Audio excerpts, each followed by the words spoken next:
The question is, was Secret Invasion Episode 1 actually any good? I'm gonna say from my point of view, no. What was your point of view? Also, no. That's not a good start, definitely not a good start to this series, this show, which for me had all the potential to be unbelievably good and has turned out from episode 1 to be a dud. Now that doesn't mean the whole season's gonna be destructive and shit, but it's definitely not off to a good start. But we gotta do fact of the day, page number 211, fact number 3. The French for walkie-talkie is un talkie-walkie. I love it when stuff like that happens. That's good stuff. That's kind of nice. That's a nice one. I'll remember un talkie-walkie. In talkie-walkie.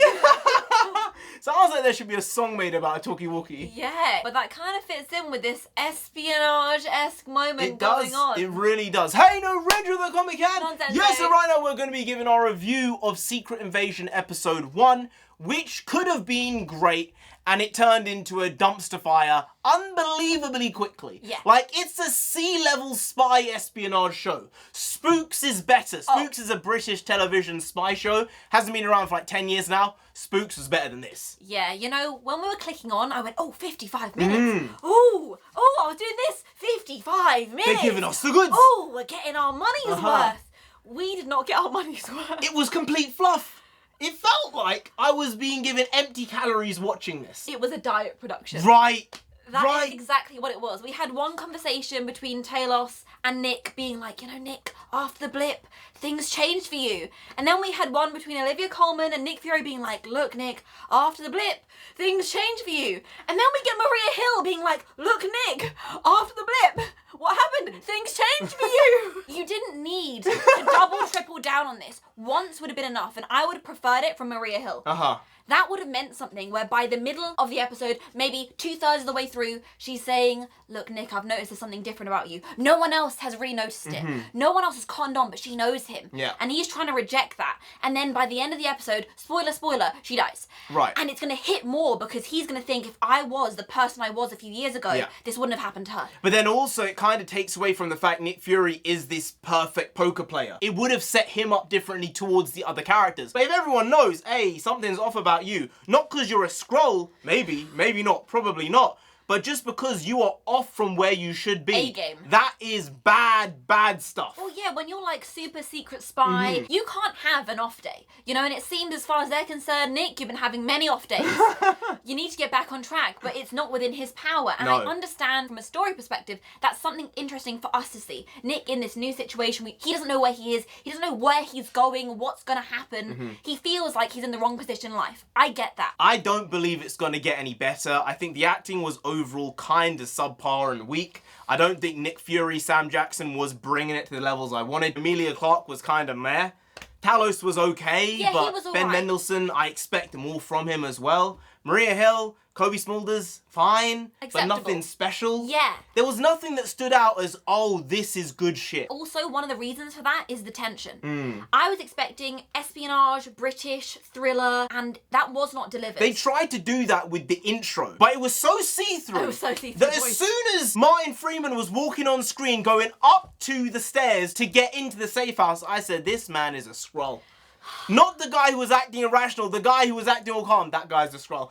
Turns out 3 minutes later, he's a Skrull. Honestly, we called it from the second he started walking. You shouldn't have set up the intro like this. This should have happened at a later point. Or if it's not useful, just get rid of it and start with the information of Maria Hill. We have this information. That should have been the end of the episode, actually. You should have had all that prelim so that by the end of the episode, Talos is chasing this guy and he's actually secretly Everett Ross, because they've obviously captured Everett Ross and they've taken his memories. Yeah. So that would have been better just off the start for that to be the end of the episode and them to understand, oh, there is this giant war potentially going on. Rather than to start with the inciting incident immediately. This is what shows do now. Yeah, no. They want the inciting incident. They want the, wow, the world's changed. Minute 1. No. Useless. You have to... Stupid. You have to build your way towards a gunpowder treason and plot. It doesn't just work by being like, oh look, we have something. Big thing, Nick Fury, come back to Earth. No, you want to have to draw that, build that out, to then have Nick arrive at the end of the episode. And if that means the first episode is 35 minutes, then make the first episode 35 minutes. And he comes down at the end of the episode, or he gets radioed in at the end of the episode, and that's it. That would have been far, far better if this first episode had actually been Maria Hill's episode, Yes. in which she dies at the end of it, which is something that leads him to coming back to Earth. Like, there's so much more that could have been done here. That's it actually pisses me off. Something that didn't piss me off was the intro, that type of stuff. Yeah. Because I've seen some people online saying, hey, that was garbage. But I think the AI generation kind of fit, even though it looked a bit shit. I understand what they were trying to do with it. Yeah. What's real, what's fake. Is that what it was? I think so. Right. I don't know whether it was definitely AI generated, but that was the vibe we were both getting It from was a bit too abstract. It was kind of swirly, whirly, walkie-talkie, I don't know. But it felt right, especially with the green themes and the faces melding into each other. The tones of the actual introductory song felt like it fitted, but then the show did not deliver on those tones. No, it didn't hit any of those individual themes apart from shit, because the actual intro itself was bad, but I understood why they did it. I think it was also too long. They should have cut it down by 50% because they went far too heavy with, oh, look how extravagant this is. It just looks like mulch. At the end of the day, this show seems like garbage. Hot, steaming cat feces. Oh. No one wants that. No one wants that ever. Never, ever, ever. Never. But they've done it because they always do it. They always give subpar products now. You have to have someone good in charge. You have to have a James Gunn. You have to have a Joe and Anthony Russo. You have to have a Kevin Feige. And it seems like Kevin Feige might be putting his foot back on the gas now. He might be coming back around and saying, you know what, maybe I gave people too much freedom with the creative control. That should be me. I should be the person in charge here. But I said, no, let's just delegate. Let's do Shang-Chi. Let's do Eternals, Black Panther, Wakanda Forever. I mean, these movies, Thor, Love and Thunder, which we haven't seen, so we can't speak to, but it seems like it was the worst of the bunch. Yeah. And that seems almost impossible because Eternals was so bad and Black Widow was so awful. So bad. I can't believe that Thor, Love and Thunder could have been worse. But apparently it was. People are saying it. And I feel like at this point, he's realised, no, I am the captain. I need to helm this ship. It has to be me to steer us in the right direction. And I hope that we see the product of that soon. Because enough people are just turning it off. People aren't having it anymore. People are calling it out. We were calling it out beginning of phase 4. Yeah. Most people out here calling out, oh, 2023, maybe the movies haven't been that good. We were saying it 2021. Mid-2021, hey, this is dog shit. We ain't having it. Why are you making these bad stories with these great characters? Why are you doing it? It's a disservice. Just get someone better to write something better. It's not hard. It can't be that hard. It's not hard. You had no excuse. No. Give us 3 weeks, we come up with something better. I'm telling you, not from a script writing point of view, but from a story point of view, from a basis of outlines, we would do better. I'm telling you. Without a shadow of a doubt. Nah.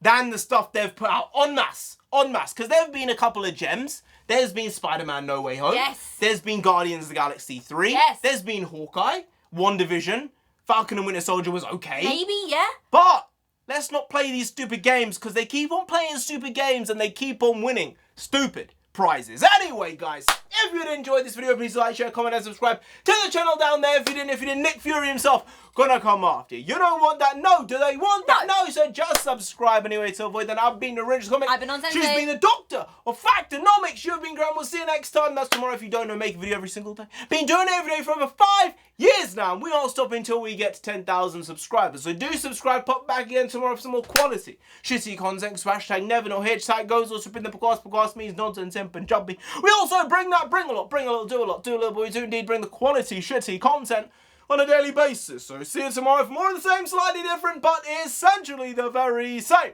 Once more, see you then. Skadoosh. I got you! I got you! Take that, you friggin' psycho! I got you!